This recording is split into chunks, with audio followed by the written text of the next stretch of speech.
नमस्कार मित्रों, ताज़ा समाचार सुनने के लिए मेरे न्यूज़ चैनल को सब्सक्राइब कर लीजिए। ट्रेंडिंग समाचार आपको सुना रहे हैं कि मनीष कश्यप नाम के पत्रकार को कौन नहीं जानता है। बिहार के पत्रकार हैं और बहुत अच्छे पत्रकार हैं, लेकिन इनके ऊपर एक लड़की जिसका नाम पूजा पांडे है। पूजा पांडे ने एक गाना गाया है जिसमें लिखा गया है, मनीष पत्रकार बनबा का भत्तार।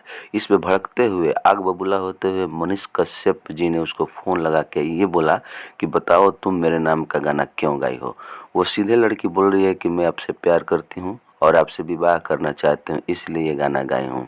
मनीष कश्यप जी और भड़कते हुए और बहुत खिसियाते हुए बोले कि तुमको ये तमीज़ नहीं है कि किसी के नाम पे गाना गा दोगी, और ये तुमको समझ में नहीं आ रहा है कि तुम क्या कर रही हो। तो बोली कि नहीं, ये दिल में आप हैं और दिल चाहता है आपसे विवाह करने के लिए, इसलिए प्रपोज गाना गाई हूँ, मैं आपसे विवाह करना चाहती हूँ।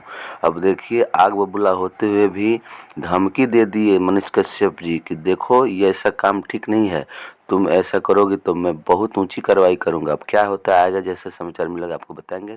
बने रहिए मेरे न्यूज़ चैनल।